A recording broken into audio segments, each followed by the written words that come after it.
Hi everyone, I'm Megan. Welcome to my channel. We're doing something a little bit different today. My 17-year-old daughter Clara and I are getting ready to leave on a road trip across French Canada. We're going to be doing what I'm calling a tea, cathedral, and poutine tour, basically encompassing all of our shared interests. But we're also going to be doing a deep dive into our extensive French-Canadian family history. Last month, I had the opportunity to talk with Lisa Elvin-Staltari. Lisa is the creator of the Have Roots Will Travel YouTube channel, and she's also a professional genealogist. And she was able to give me some great advice for doing family ancestry research and also planning family ancestry travel. So I hope you will watch this video. It is full of information. Lisa has a fantastic channel, especially if you're interested in French Canadian history, but she also does a lot of free tutorials and things like that through her full-time job as a genealogist. So I will drop all those links below. And if you're interested in learning more about ancestry travel, tea, poutine, cathedrals, or just following along with Clara and I as we adventure our way through Quebec, definitely hit subscribe because we're going to be doing lots of updates from the road. Okay, that's all for me right now. Let's get into my conversation with Lisa Elvin-Staltari. Hello to Lisa Elvin-Staltari. I'm so excited you're here. Lisa, tell us all about yourself.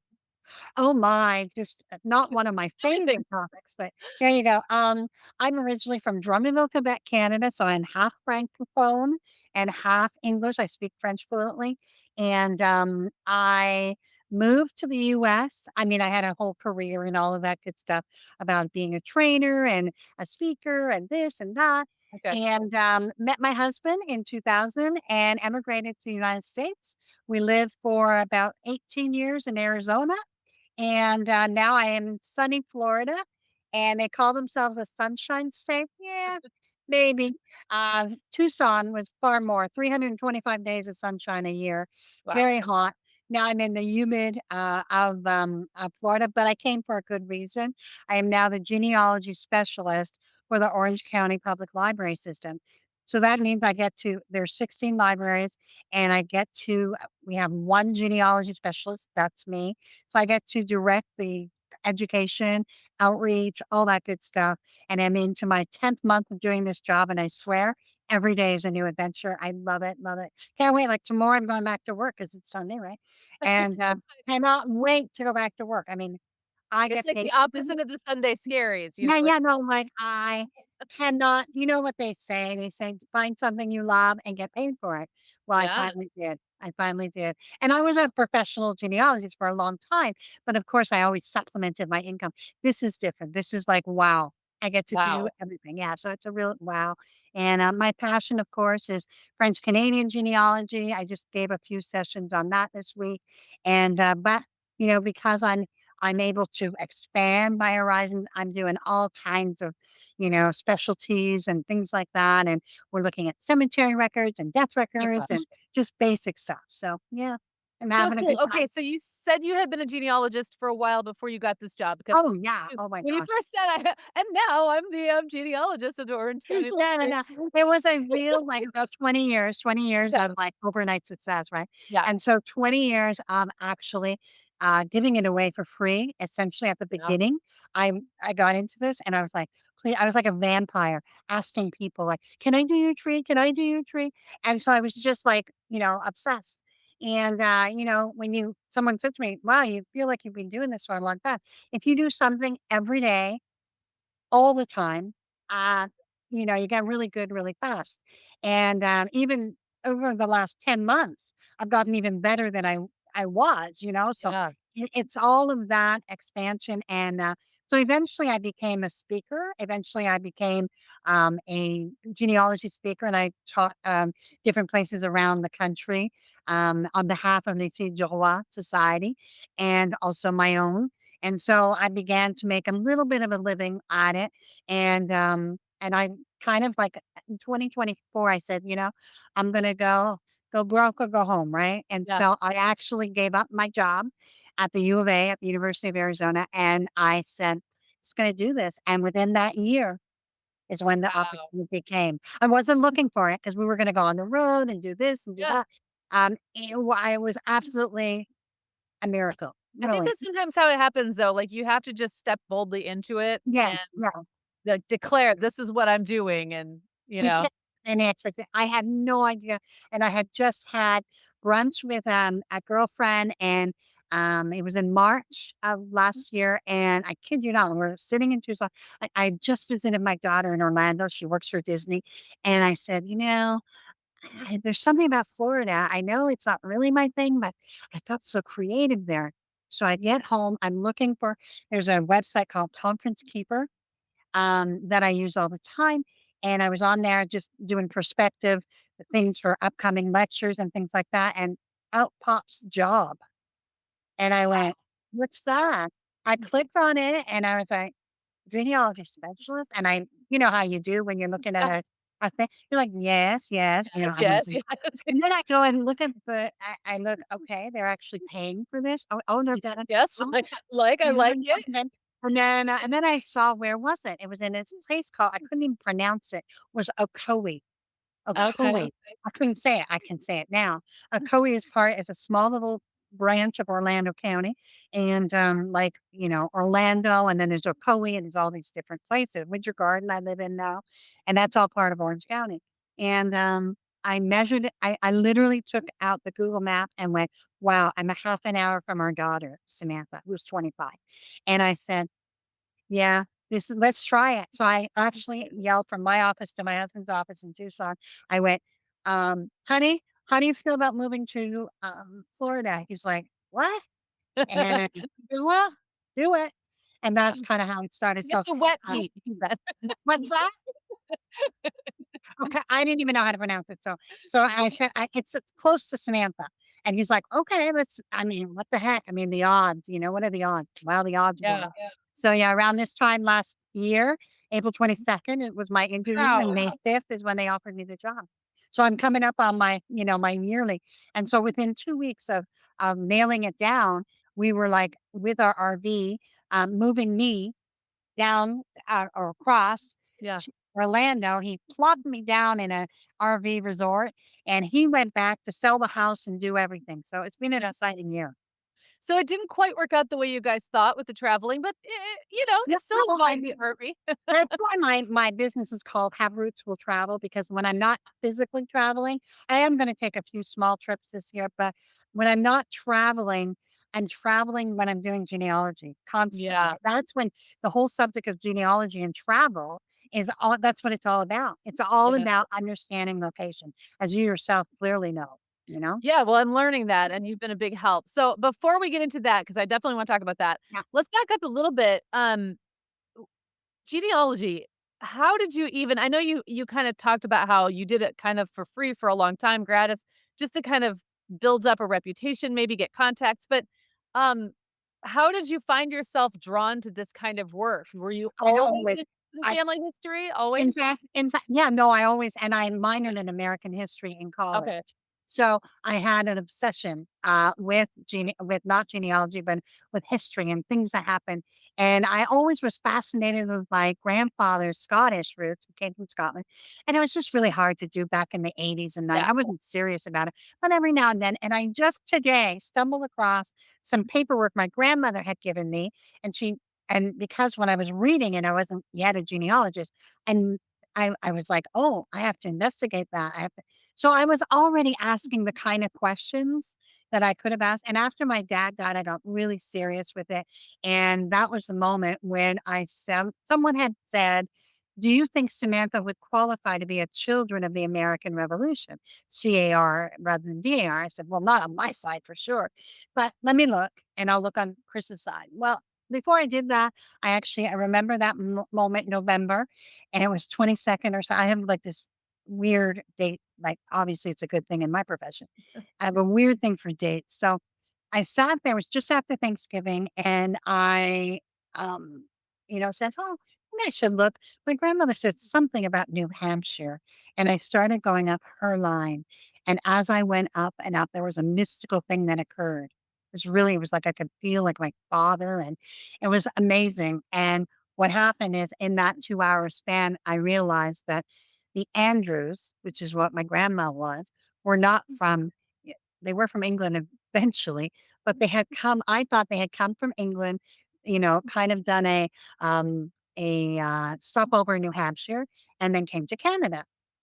Turns out it was a little longer than that. They had come from England, but in 1635, and were the founders of New Haven, one of the founders, the Uh-huh. original planters.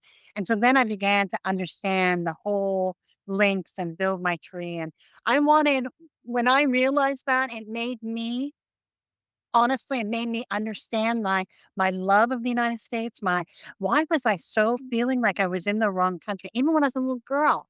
Even when I was a Wow. little girl, I used to say like, "Why how come, we're not America? Why can't I go to America?" And I remember when I was 6 years old, we crossed the border to see a movie called I think it was I can't remember, it was a Love Bug, and we saw it in Newport, Vermont, and, we came across Kirby?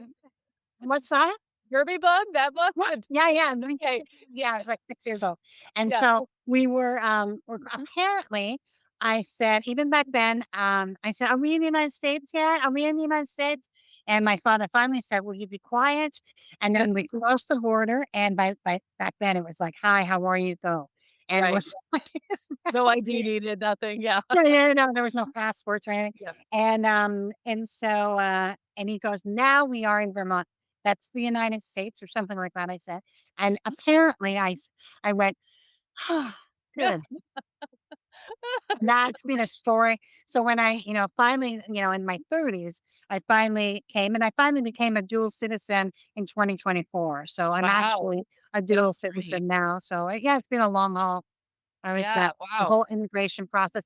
So understanding what my people went through and how they came across, and like now I'm like really on my mother's French Canadian side.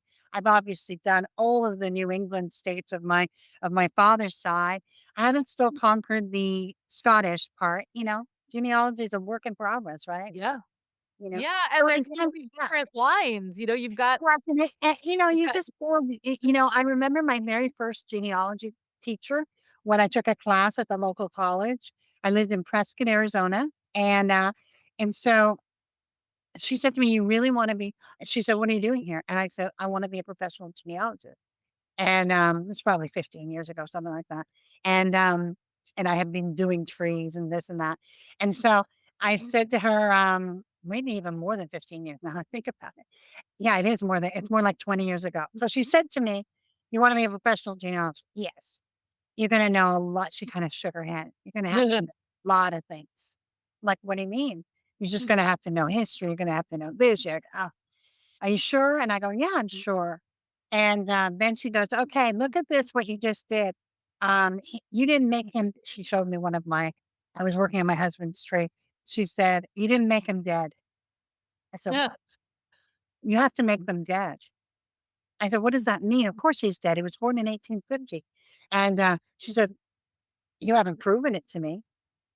Wow. And I remember that was a turning point in my mind that I always have to make them dead. And that means that to make them dead, it's not just understanding when they died, but it's also understanding how they got from point A to point B. Because if you miss out on that last period, what happened to them? So Yeah. genealogy is about really rebuilding their lives so you can understand what they went through. So if, for example, they were living, in poverty, you'll understand that. If they were you know, wealthy and could do well. You don't know what happened. Who was living with them? Who buried them?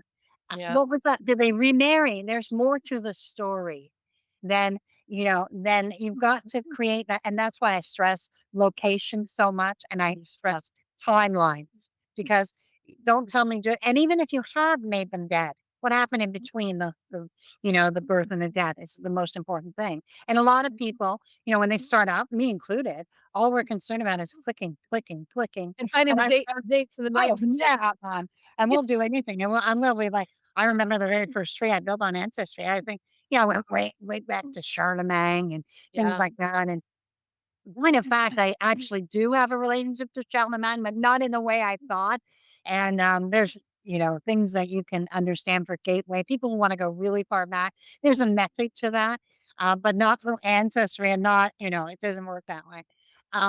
But yeah, so basically it's an understanding, but I always had a kind of a penchant for history and understanding things. And I love mysteries, Yeah. I love being able to just kind of figure things out. And the more you do it, the better your brain gets at it because it's very abstract to some Yeah. extent. You have to figure out, like, okay, what could he have been doing? And people come to me all the time thinking that they're 100% sure of something. And, Yeah. and then they get mad at me because they're like, well, I know this. How do you know? I had the one lady, 84 years old, she came to me yesterday or a couple of weeks ago in the library. And she said, no, my great grandfather or grandfather was from Ireland. I'm like, okay. So I do a little tiny bit of research. I look at her. Well, the reason you can't find him is he wasn't born in Ireland. He wasn't. Mhm. No, and I show her, and he was born in Alabama, and his Yeah. father was born in Alabama, and his father, and eventually we'll get to Ireland, and so that's kind of where I'm, always cutting down. Show me the money, show me what we've got. So that's part of Yeah. it. Wow, what a great story, and I think it's so true, like, you can get so, tied to an assumption. I've definitely been there, and I'm very, very, very immature, but it's like you We've think all been. something's true or someone tells you it's true. My mom who died 27 years ago, had told me at one point that her biological father's name was Ano Rainey. Now that was what she thought it was because Yeah, she heard it, and then yeah, my grandpa never talked about it again. So it was like the name got dropped. It was one of those like yeah, scandalous yeah. 40s stories. Well, his actual name was Reno Lamy, and I Nikki. labored. Oh, not me. And why? Oh, that's a very Yeah, it was common. flipped. It wasn't Ano Rainey, it was Reno Lammy. So it's very similar. Um, but this and maybe she didn't even say that. Maybe that's just what my brain heard. Oh, yeah, no, no, But no, like my exactly. son, No, no, like no, no, exactly, exactly. yeah, and I spent countless hours searching for a name to a person that does not exist. Like he's not this was not the person. And when I finally figured it out, I was like, oh, oh okay. Well, it's Well, like when we discovered the other half of your tree, right? Like, yes. that's like, "Oh my god," I was so excited. Amazing. Right. I know. So, Mm, okay, so the French Canada, so this is what brought me to you, and I wanna make sure that people, watching hear this because I think it's so cool. So, here I was kind of researching this mystical Finnish, grandfather who had a completely different name than who I thought, and then when I finally figured out kinda who he was, I know, I was at the archives at Michigan, Tech in Houghton, and mm. there was a guy there who is a local historian who I think I reached out to, and he had, like, agreed to meet me at the archive. You should connect with this guy, Lisa, you'd Oh, like yeah, this. yeah, no, sure. But he met me there, and so he knows how to do the microfilm and all of that, and he's just kinda scooting through, looking at papers, and he said, "Well, what about isn't this your mother's so your grandma's mother's name?" And I said, "Yeah." And it was the Brunette family, and it was all these children that had all died of tuberculosis, and he was just finding story after story after story. And then I was like, "You know, I've been so focused on trying to find this mysterious guy. I've paid 0 attention to this story that's right in front of me." So I started kind of like pulling threads, pulling threads, pulling threads, and ended up finding out about the French Canada, connection. I had no idea. I thought Wow. they just stopped off because my mom, I Yeah, remember telling me, yeah, "Oh, grandma's people were French Canadian." I thought she meant they just kinda came through, like, in yeah. one generation, It was like and me with they my were grandma. Yeah, yeah, yeah, absolutely. they were there for centuries. I had no idea. So then I found you because you have this great YouTube channel where you do so much research on French Canadian history, and I found a few of my ancestors that you had done videos about. We can link to those when I publish this later, the video of this later.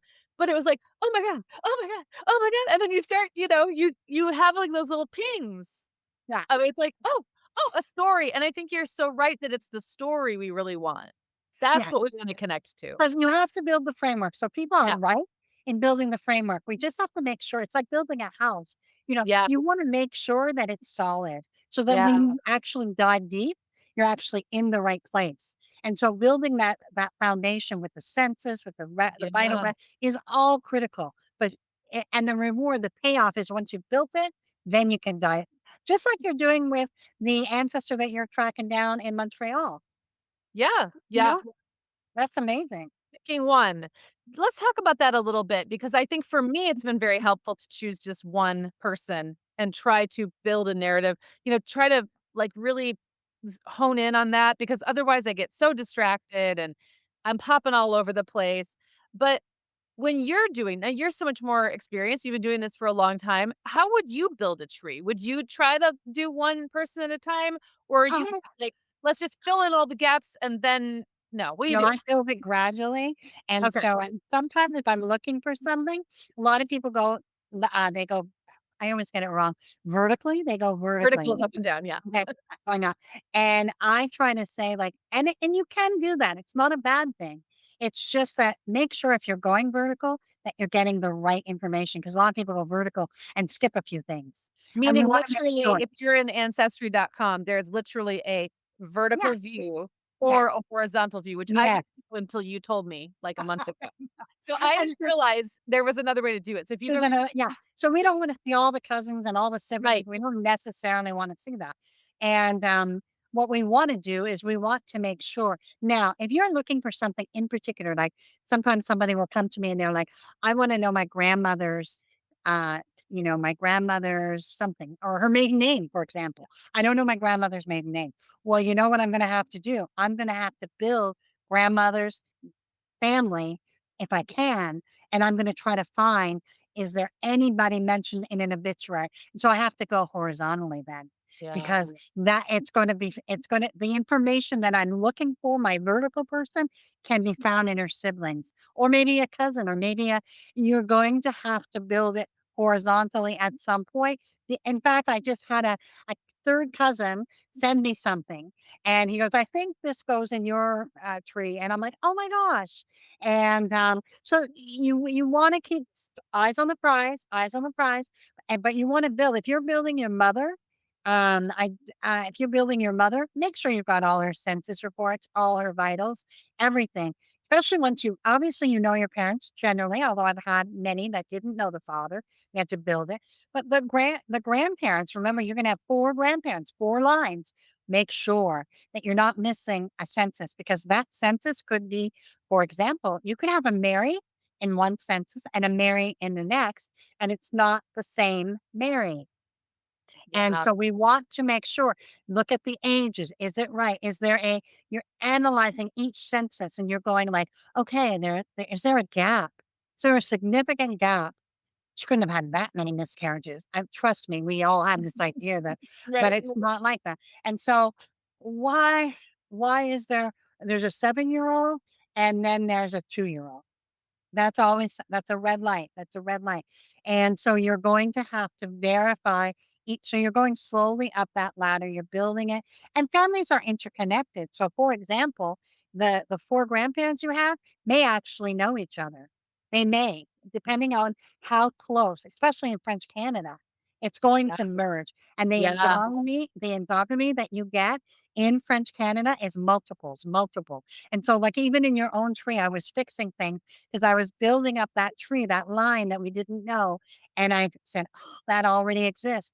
So I had to merge them yeah, to okay. in one, okay? Otherwise, you have, like, the same person 8 times, okay? Yes, And yes, you really, especially in French Canada, but you're gonna see that in any kind of an ethnic group or a very small community. Doesn't have to be Italian or anything like that. It can just be regular old-fashioned Americans, and so they are just they're just marrying within their kind, if you will. yeah, And so you're going to find, so by stretching your tree, okay, and just caring about the life, because your grandmother would have seen her sisters, she would have seen her brothers, yeah. she would have somebody might have, You gotta have lived with them. That's how yeah, I've actually been able to find where people have been because I didn't find them, I found their yes, sister correct. That's or their, exactly. brother-in-law Yes. that they So if lived you with. can't find them easily, and another tip is that when you are looking for, let's say the husband dies and you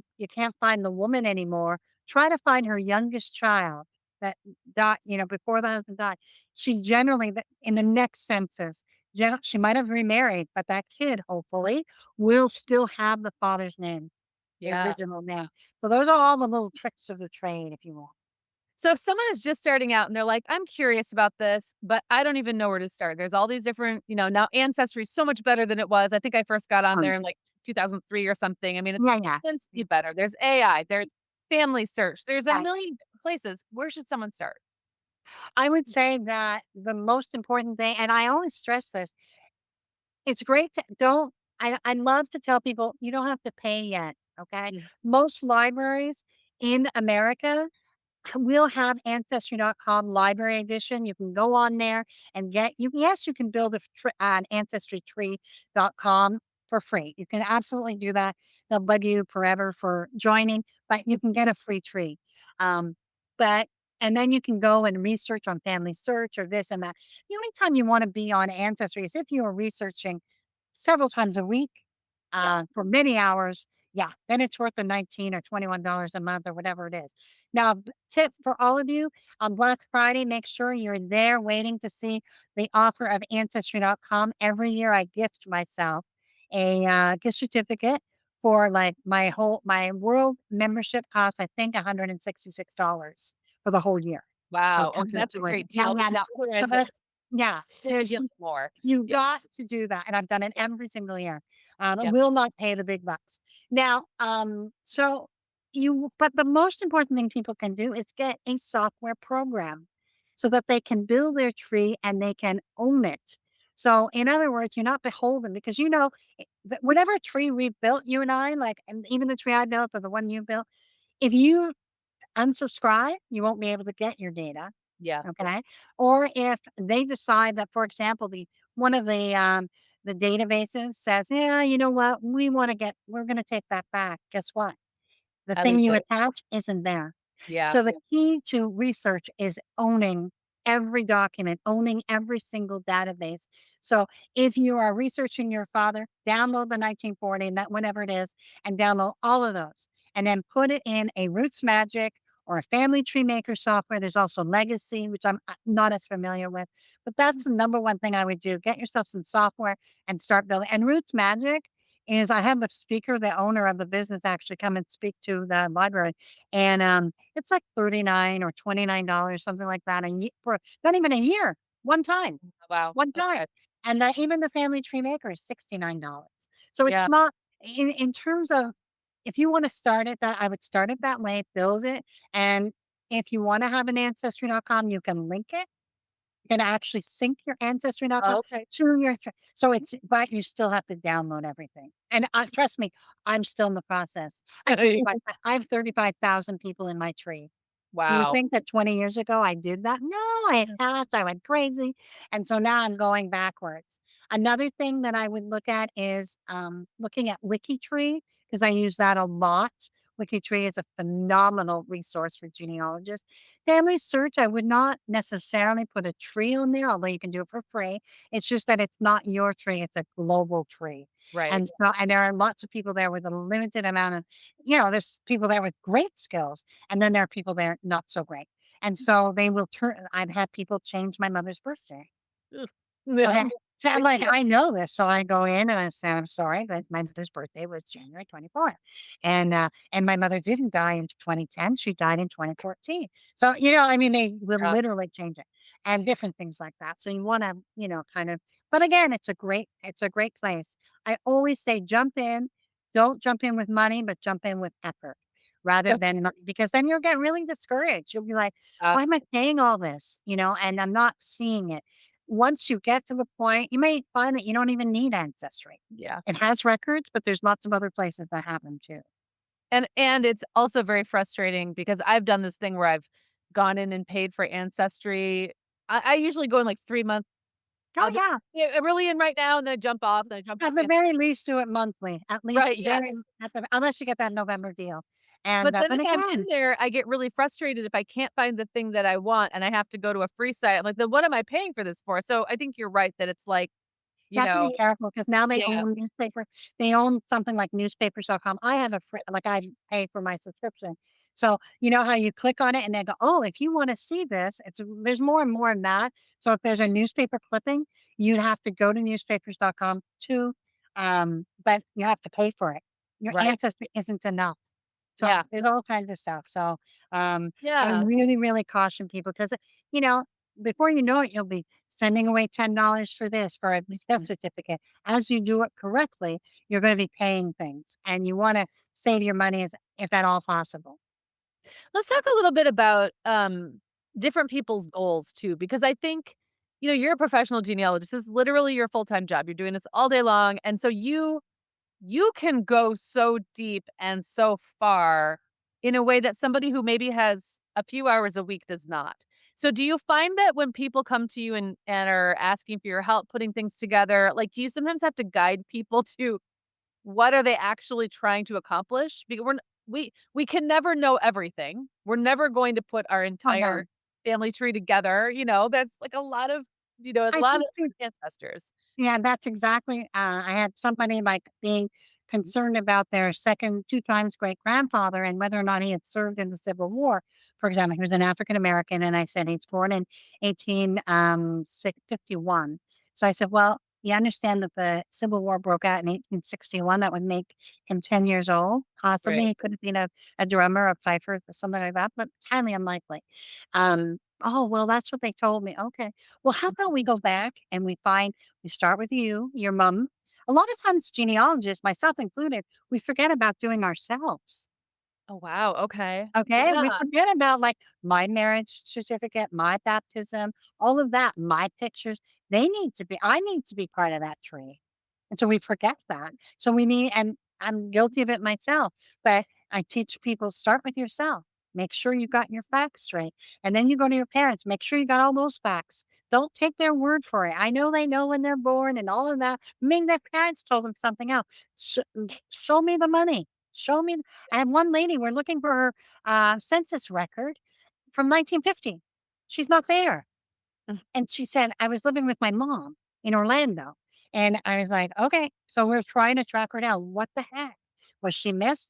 Very few people were missed. It can happen. It can happen. And we'll see. We'll see in the end about this. But you want to get it right. We want to see where she was at. Where was she living? She was only like 3 years old. So maybe she doesn't remember where she was. So we yeah, need to find her. So there's all of that. So somebody starting out, I said, stick with what you know. Build from what you know and then move. A lot of people wanna jump the gun and find that they're related to this one or that one, which is yep, great. But if you go on WikiTree, for example, and you put your tree on that and you start building it, it will immediately tell you, who you're related to, and you can get on there and all of a sudden you press Julia Child and she's my ninth cousin. right, So it's right. a really cool site for that. Um, but basically I would tell them to just one person at a time. And if you're like I remember starting out and I have 28 cousins, okay, on my both sides. So I put all my cousins, I put their children, so it makes me happy that I know something, right? So then I start going out. Now my grandparents, for example, for a long time, I could not get their marriage ever. Mm, So you move on. Sometimes you have to move on. In the 1931 census, I finally solved the case. The case was in 1931, they always had this romantic thing that said he was a boarder and he was living with my grandma's parents. And I asked my dad, like, when were they married? He goes, they never want to talk about it. I'm like, okay. And finally, I found out. First of all, I found out their marriage. So I knew they were married 6 months before my father was born. So, okay, that's point of taken. Then I'm like, okay, how could he so finally, the 1931 census comes out a couple years ago, and there's my grandpa living across the hall from my grandma who's living with her sister. ah, She's 17 years old, okay, or 16 or something, and the next year, she's, like, getting married to him. So it's kind of like a Chandler and yeah, Monica story, right, And I so love so it. now I'm like, "Oh, there's a whole new event," but I had to have the facts. That's Yeah, how I proved that, but until that because Canada has a 92-year, privacy law, so you're not gonna be able to see according to the uh, Canadian census, I haven't even seen like, the next one's gonna be 41, that's gonna be in 2034, I think, and so, yeah, so that's gonna be, I'll finally see my grandparents married, and my father will be on there, you yeah, know?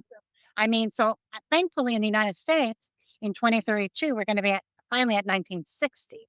So that's gonna be a whole thing, and okay. then 72 years in the US. So, because remember, back when those rules were established, people were not living to 72. That was, like, Right? Oh, right, really so old. that was the Yeah, why 92 yeah. is really old. Like, nobody Oh, how lived okay, I to didn't even think about okay. that. Yeah, that's kind of boring. Yeah. You have to reframe that. I really hadn't thought about what you're saying about, get yourself right, get your cousins, Yeah. we're so, inclined to wanna find out, like, where was my relative on the Mayflower, or were they am I related to, you know, There'll be medieval, time for that. kings But and once you have a queens or strong something? root, yeah, But, like, once I you have have these strong roots, cousins that are alive right now. They're my family, and they have children, and could I name all of my children or all my cousins' kids? so No you way. No so you way. become the family historian, and so Right. as you're reaching out to them, you will find that, for example, your cousins may have a picture of your parents. If you wrote to them. I once did a project years ago where I scanned all my parents' pictures and then I copy pasted each one into my cousin's folder. And at Christmas, I gave them each a zip file of all the pictures that they were in that of my collection. They were like flabbergasted because they didn't have these pictures. And Yeah. so they in turn did the same to me. So we exchanged pictures because they have things that are part of your parents' life Yeah. or not. But I mean, or you might be in a picture and like, oh my gosh, or somebody you Yes. know. Yeah, I teach a class on cluster genealogy, which is the fan network, friends, associates, and neighbors. So a lot of your friends, associates, and neighbors will have pictures and things about you and your parents. I get pictures all the time from my close friends where I grew up. And that's kind of understanding where did they live? Who did they live next to? And so on and so forth. So Yeah. moving horizontally is important in the very early stages. And as you move forward, you're going up. Hey, you've got all four lines, or if you can't, okay, that's fine. And then you go, you remember you got to four grandparents, eight great grandparents, 16 great greats, Yeah. 32, 64. I mean, it goes on and on. It goes on and on. Yeah. Yeah. Yeah, but it is kinda crazy to think sometimes, and I've had these thoughts before, like, if I just traced one line, like, say I just traced the women, Yeah. my mom's moms, moms, moms, moms, I could go back hundreds of years, and I could fit all those women in one room, which is kind of wild. Like, there's so much about each of us that is wrapped up in a relatively few people. It's a lot, but it's also like, if you just follow it, it feels so much more accessible if you kinda stick Well, to I it. well, and I remember looking at something. I think that by 8 generations, you have something. I don't know if you could fit them all in a room. No, I 'Cause if you would have to stick with one line. That's what I'm saying, you'd have to one stick with line, yeah, one. okay, Yeah, I got you, I got you. yeah. And yeah, no, no, it's like, Original. yeah, how you would go, Yeah, just 9 women, 9, yeah. 9, Right, yeah. exactly. Yeah, That's how you do that 9 times, the ninth cousin twice removed, that's what that is. okay. Yeah, it's Oh, like, yeah. yeah, That always uh, confuses me a little bit. yes, it's always about how many generations removed and Yeah, then how wide. That's all it yeah. is, really. I think it is being the family historian might be the thing that really motivates people, especially, most of the people who follow me are midlife, 40s and up. And I know when I was younger and I was looking at my family history, I was very romantic about it. I wanted, like I said before, I wanted to be related to famous people. I wanted to know the the kings and queens and duchesses in my past.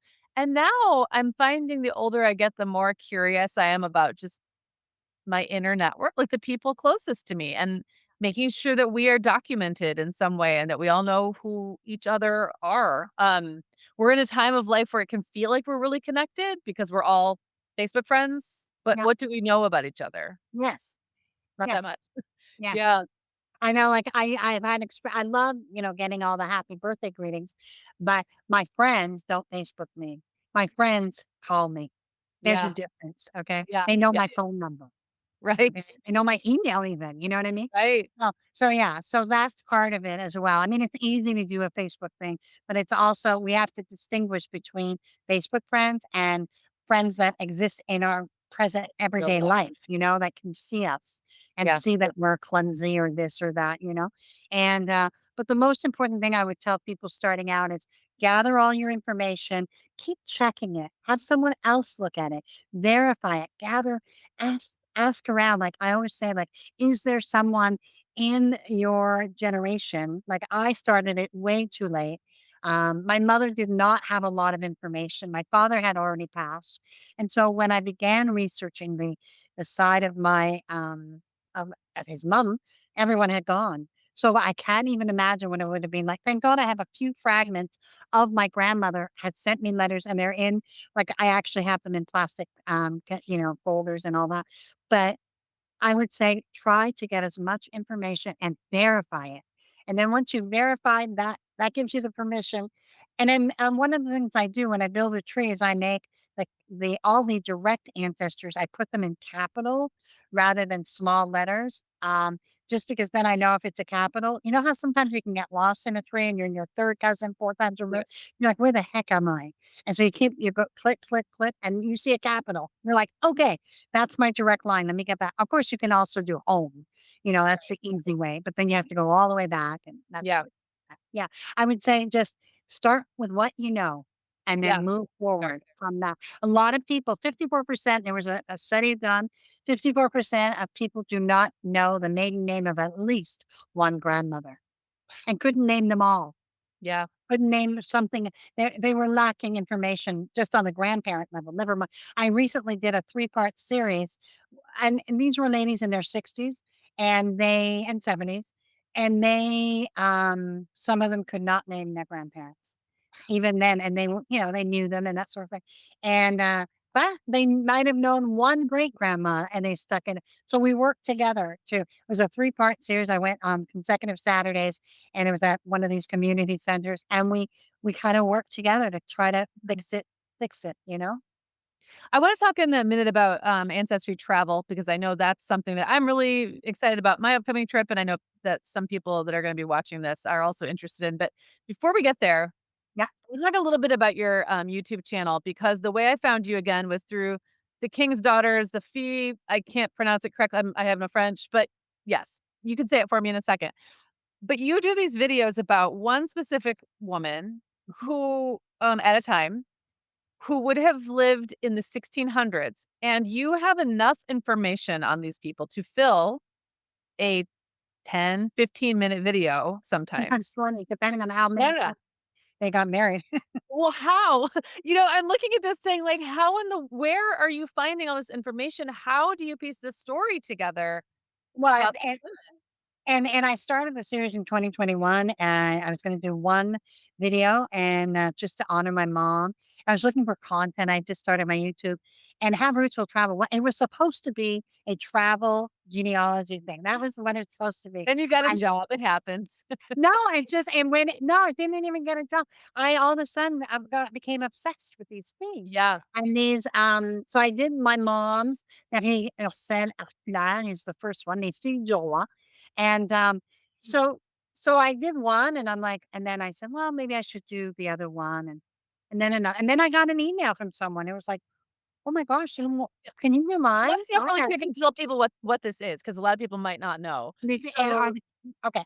The you King's tell. Daughters Yeah, yeah, the King's Daughters are a group of women that came to New France between 1663 and 73, and Canada. so there's about Yeah, 770 yeah. girls that came across, and so they came to Hawaii, yes, Hawaii, and, so out of all of that, we can trace the true beginning of New France, and many of the descendants are now living in the United States.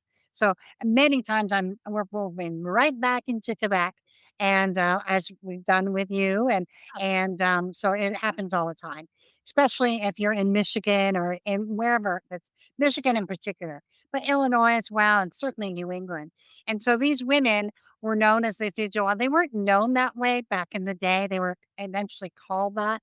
It was like a label they got put on, but essentially they were paid a dowry of 50 pounds about, and they were, kind of recruited to come across and, marry a man, any man, really, but they had a choice, which was a big deal back then. They didn't have to marry a particular man, so many of them would go through men and say, "No, I don't want that one, I don't want that one," so that's kinda cool to see, and then there was another group of individuals called the soldiers, the Carignan soldiers, and they came across about 1,200 of them, and so they kind of merged together, and about 400 of these soldiers stayed, and many, many, many of them married these king's daughters, and, between in that 10-year period, about almost 4,500 babies were born, and out of that amazing amount, um, you have some women, like, the most that I have is one woman, who came in 1634, but she's not a fille de roi.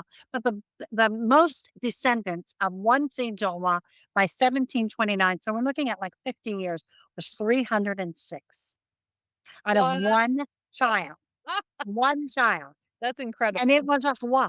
It was an actual Roy. That was his last name, Roy, as we would say.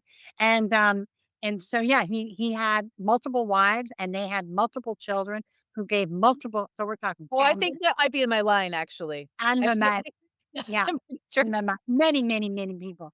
Yeah. And, so yeah, it's a thing. Now, many of these ladies gave birth to one of them 18 children, it was the time to have that, and you were getting baby bonuses if you Oh, I had think children, about yeah. this So, because like, that was the whole children point, populate new strength, you got right? £1,000, you got Yeah. £1,000 for 10, £1,200 a year for 12, and so on, and if you got more, you got more.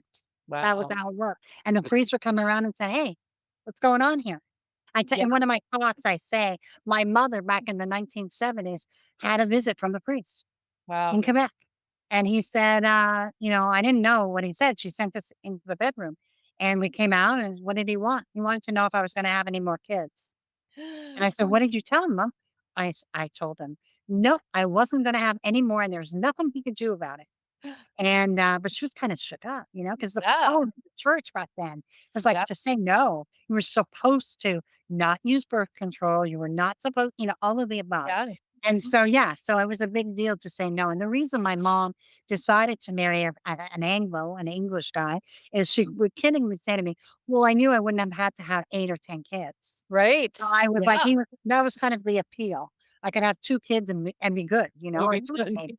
Yeah, but not 10, because she Right, came from right. a family of 10.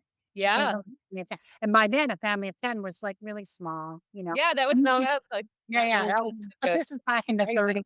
Yeah, during the Great Depression, they were having less kids because they had Yeah. less money and all that. But, yeah, so that's kind of how Les Filles du Roi ended up having so many kids. I mean, what else was there to do too? I mean, Well, that and they were trying to populate a new nation, to yes. be fair, so, like, it was I don't know, I live. mean, the grandiose I don't think they came on and said populate the nation. They just said, "Your mission is to have No. babies," and it was Right, Catholic, and that was it. You couldn't emigrate to New France if you weren't Catholic. right. You had to be Catholic until the British took over, in Okay. 1759. And Yeah. so, yeah, so they think July is a big deal because Hillary Clinton, Angelina Jolie, I mean, Mhm. so many people can trace their ancestry Justin American. Bieber and Yeah. Trudeau. Oh, yeah, yeah, no, I mean, like, it goes on and on. Yeah. And so, and just I regularly run into Americans, and that's kind of why I started the channel in a way because I speak French, because I have the background I do, I realized that I had a little niche that I could, like, explain Yeah. Quebec to Americans. A lot of times people say, "How come you don't do it in French?" Well, because the French There already you have go. all their stuff. Yeah. They don't know. Actually, my friends back in Quebec say, "I didn't know that. Yeah, I didn't okay. know that." But I really wanted to, since I'm in the United States, I really wanted to do that. That being said, I'm going to give my very first French seminar for Legacy Tree webinars, and so Okay. they've hired me to do a French webinar for them, and it's going to be on Quebec in the American Revolution. So that's So when a you're whole doing this so let's say you've got one fee and you've picked her and you're gonna really dive deep. Are you going into archives? Are you literally, where are you finding all this? You are basically gonna, there's a couple of great sites, and again, you can go FamilySearch has them for Okay. free. Ancestry, if you're a member or you go to the library, you can, absolutely research, it'll be there. But the best site of all is a site called Genealogy Quebec. Okay. And Yes. that's the Just one, joined you. News, Quebec, yes. Yeah. And, there's another one called Nos Origines, Origin, as we would say, and that site is free, and it's kinda like a database. So you can check Okay. on that. WikiTree, look at there's a lot of free flowing, and then you can free flowing websites out there that will list them. And also, don't forget there is the Fijowana Society that I used to work with a lot for educational purposes, and so check out nefijowa.org because they will also be able to guide you. And you can join for like, I think it's $20 or something like that. Oh, okay. Yeah. And so $40 gets you a certificate. They'll prove your lineage. And then you Oh, get a neat. nice Okay. certificate that says, you are descendant of so and so. Well, and when I publish this, to my Substack, I will definitely pull together as many links as I Okay, can, cool. but whether or not someone has this specific lineage, probably whatever your background is, there's something out there for you. So if it's Oh not gosh, French yes. Oh Canadian, yeah. find If you're yeah, yeah. Whether yeah, or not you're French or yeah, not, I mean, it's really about finding, in fact, I do a series in the library. And by the way, any of you that wanna, come to, a webinar that I do, they're not recorded, so you have to sort of be live in there, but you can go to ocls.org, sign up for, a lecture that I give, and I give probably between 3 or 4 a week. And excellent. so, Okay, yeah. So, like, I'm doing a series right now on each state, understanding where to locate, where to verify. And so, like, I just finished putting the finishing touches on Missouri. Okay, okay, wow, and so I'm not done with Missouri. I'm doing oh, no, I just finished Illinois. So I'm gonna be getting to Michigan in June. I think it's June. So, yeah, yeah, I've been doing it since October. Every awesome, 2 weeks, I give a different state. And, so there's a lot of good content there as well. And, you go on YouTube, you learn as much as you can. There's so many vloggers out there.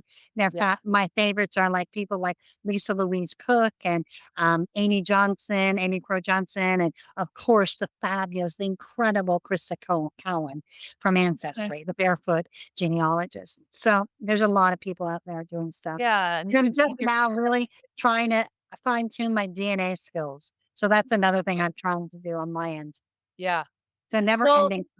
it is, and now there's just, like, the tools and the AI and all of that, Yeah, and that would be, like, a whole 'nother conversation yeah, for another day, but yeah. I wanna open it up in a minute here to questions, but as people are, like, formulating their questions, assuming anybody who's in here has any, you can just throw them in the chat, but let's talk a little bit about ancestry travel or family research travel or genealogy travel, whatever you call it, Lisa. When you are planning a trip with the specific idea that you want to research your family history, Ah, like, where do you start? Are you going in big and broad and, like, I just wanna get a feel for the area? Are you narrowing in on a very specific person or date or cemetery? Like, where do you even begin, and how do you suggest other people do that kind of a thing? Well, I think I kind of go broad because it's a huge subject. And so and in the end it gets narrower and narrower because what I like to do is kind of follow my ancestor. You're doing that. And Yeah, that's brilliant what you're doing. And with the last time, here's an example. I think we've talked about this. In 2023, I took a trip with the RV, and we literally stopped in Michigan and in Dearborn, and then we crossed and we went all the way through Ontario. And then we started off on the Route 138, which is the parallel to the Highway 40. The Route 138 was the Chemin du Roi, the King's Road. And all of that were my ancestors. I wanted to stop at all of my ancestors. There's some that really spoke to me and some not so much. But I mean, I have 33,000 or 35,000 or something. yeah, So I didn't really want to focus. My end result was in the land, the island, because I knew I had people and I wanted desperately to go there, and it did not disappoint. So we traveled, we stayed in Neuville and different places along that route. So I really felt it. I felt like, oh, I even shook the hand of a ninth cousin who was uh, living on the same how land. did you find that cousin, though? That's what I wanna know. So I'm going there, Oh, by the way, the okay. yeah, And so that was, in Neuville, there was because of my, the fille du roi, Elisabeth yeah, Cretel, I knew where she had been born and I knew the land, and I researched the ancestor. I found the ancestor, and that it wasn't like my main goal, but I definitely wanted to go over there, and it was the Ferme Langlois, and I knew that that was the name of the place, and so I go, "You're the Langlois?" And he goes, "Oh, yeah, was," and of course I speak French, so we spoke. yeah, I go, I am a cousin." He goes, "Ah." And I explained it, and he goes, "Ah, c'est vrai." And, so that was really cool, but I didn't go there with that purpose. Everybody has a special thing. My purpose in that ancestry travel was to kind of travel the route that any of my ancestors might have traveled. So when I finally got across the bridge to the island, it was it blew my mind. And if you're going to Quebec, I don't wanna say you must go to the island, but you should, because you stand there and you see, there's a monument to 300 of the founders of Île-d'Orléans, and they're all named, and I stood there in front of a few of mine. I knew that I knew. So I had that, and I was able to actually take a picture and realize he stood on that same ground. Ah, That was amazing. And that's incredible. it's a Yeah. small but a big island, and it's divided and all of that, but understanding, and I still didn't see it all. I still didn't see it all. Kinda and it was, you know what? Because it was such a big trip, I didn't go in detail. I was kinda getting the spaghetti on the wall kinda treatment. That's kind of what I think I'm doing Yeah. too, but that place I really wanna go. Yeah, yeah, Yeah, and so but when I'd gone to, like, Drummondville and I'd done, like, cemetery research and that has been very specific. I've had a specific goal. What do I wanna learn? One time I went to Richmond, Quebec, and I wanted to talk to the Historical Society there because I had one brick wall, and I wrote and I said, "Could you find the last will and testament for this man named Heman Matthews?" And he says, "Okay." So I show up there, and he this is probably 10 years ago. And I go, "Did you find it?" He goes, "I did." And so he opens it up, and I'm reading the last will and testament of this fellow. And in that last will and testament, it had the maiden name, which was the roadblock, the maiden name of his wife. wow. Was like, "Whoa!" And everybody, and then I saw this, gets spooky because at the very end, it actually said, um, signed by, witnessed by this fellow named, I can't remember the last name, but I said, "That's your name." And, he goes, "That's my two times great-grandfather." I said, Wow. "We're sitting here today, and we are the descendants of 2 men who signed this contract." And so that's why it was so powerful. And yes, you gotta go a lot about they used to say 90% is not online. It's probably about 75% now 'cause it's so much. But Yeah, there's still 75% that's not online. So, yeah. I see a And that question there. that yes, there is one, I'm gonna get to that in just a second, but that reminds me that, Mhm. I wanted to say, in my experience so far, historians and these associations and archives, they're there to help you. It's Yeah. literally what they want to do, so don't Yes. be shy about reaching out because that's why they're there. Yeah. Oh, absolutely. They're Yeah. thrilled.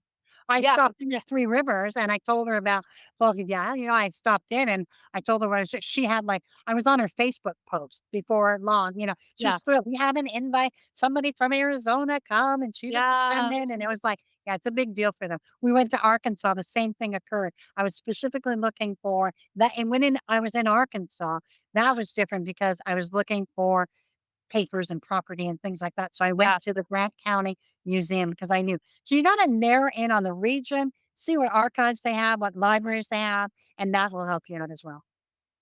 Alright, great. Well, we're gonna get to Katie's question here. Katie has the question, do you have ideas for how to get kids and teens excited about genealogy travel so they aren't bored? Do I you? think I had to struggle with can you imagine me as a genealogist? I take Samantha on a trip to Montreal or to my hometown of Drummondville and Quebec, and I go, Sam, we're going to go and see the Pioneer Cemetery. We're going to do what? Cool. And I Great, mom. and so I got her excited because she became my official photographer. She Ah, became okay, she was using her technology and she was doing this and doing that. Samantha at the time was 10 years old, okay? So she's walked a lot of cemeteries with me. And she thinks it's cool, but she's never gonna be that excited. I think the key is even with adults, never mind kids and teens. A lot of people, my brother is like, "What are you doing?" Like, I tell him, "Oh, we're planning a trip to Hawaii because I wanna go and see some of our ancestors." "What are you talking about?" He spends 6 months of the year in Hawaii. I go, "Yeah, like, part of our family, we're there, like, the missionaries." "Oh, really? Oh, I yeah. didn't know that," And nothing he cares. He doesn't care. He doesn't wanna do a DNA test, he doesn't care. So I have to work with him to try to get stuff, but generally speaking, to get kids and teenagers, it's like, what can you do you have to kind of figure who they are and kind of link it in some way. Like, for example, Sam loved food, and she still does, but she loved food. So I would like say, oh, we're going to try something new. I'm going to do the cemetery thing, and then we're going to go to this little restaurant that has great bacon. or whatever it was. Right. And so that got her going. And then she got to explore the cuisine. She used to love, and she still does, sewing and all crafts. So I would bring her with us and we would explore the crafts of that. We went to a folklore, it was a, kind of like a Williamsburg, but for Quebec. I mean, Yeah. she loved it. She didn't speak French, but she got it. And so that was part of you have to make it as interactive as possible. And the genealogy is the part for you, but maybe Yeah. there's it's for Yeah, that. we're not Clara's really into cathedrals and poutine right now. yeah. She's gonna get Poutine, oh oh, my gosh. Poutine, oh yes, I've already told you the best places to go. you The did. cheaper the better, okay? Do not pay $25. Okay. Because You did tell me I might have to, like, get a list from you before I go. yeah, yeah, no, we will. I will talk to you. Okay, Um, Kirsten has a question too. She says she's mhm, only tried FamilySearch, but she checked and she can access Ancestry.com from her local library. In your experience, Lisa, would it have more or FamilySearch has been a dead end, she said, for further back than her first of grandparents? all, let me ask you where your grandparents are from. If you could tell us, Kirsten, I'm gonna say probably Holland because I know Mm, Kirsten and she's about 6 okay. foot tall and blonde, but Oh, beautiful. maybe not though. Maybe that's like on the other Yeah. side. And so part of Family Search, and this is true in Ancestry, a lot of people put in the name and they don't find anything. One of the key things is learning how to search, and that's another thing I teach. So you go on Family Search, for example, and it says search. Don't put in any names. Search and go all the way down, and it'll give you a map. And in the map, you click Okay. on the map, okay? And it'll then if you click on, for example, you click on the world, and then it'll come out with all these countries. Pick Sweden, and out will pop the Sweden records. Oh my Let's say gosh. it's Sweden or it's France or whatever it is, Yeah. or the same thing with the United States. You click on the United States or Canada, it'll pop out and you pick, and then you're going. That's how genealogists do it. They literally do not put a name in. They literally are only looking for records that make sense. Until I know that somebody isn't from Michigan or, I'm not looking in Michigan, then I'm gonna look somewhere else. Rarely do I put in a name and hope for the best. That's like needle in a haystack. So I would, in the States, Pennsylvania, my maternal grandmother's family came from Wales and Scotland, family from Germany, all paternal from Serbia. Yeah, you're gonna have to use that map part, if you haven't already, the map part, and really study the databases that they have for each of those countries or states. Okay. Same with Ancestry. They're not matching. They're not, they don't have every single thing. Then, what I want you to do, particularly with Serbia, I'd like you to go on WikiTree and see if there's anybody else researching Serbia. That's a tough one, Serbia. Germany, Scotland, all of that is good. But you really want to fine tune because you're really looking for those. That, for example, in the Pennsylvania, we don't want to put John Smith and just put Pennsylvania because it won't pay attention. It's just gonna go John Smith. It's gonna give you all kinds of stuff.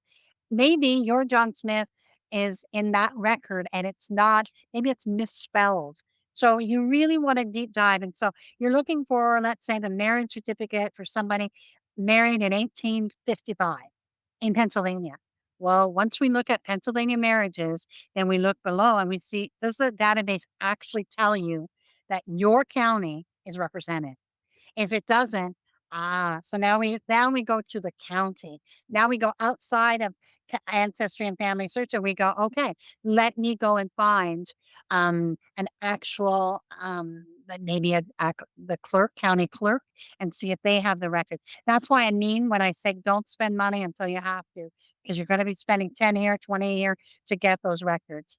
And so yeah, so absolutely have a look at that. I have a trip to the okay, I just wanna make sure. Okay. Yeah. I have a trip to UK this summer. Good. Let me get oh, okay, I'm actually helping a lady now, and her whole family actually. One side of her family is going to Italy and the others is going to Ireland. Have I been to either? No. But I said, okay, let me help you because the methodology is always the same. You start by, okay, where are these? You start by understanding the location. Don't worry about your ancestors yet.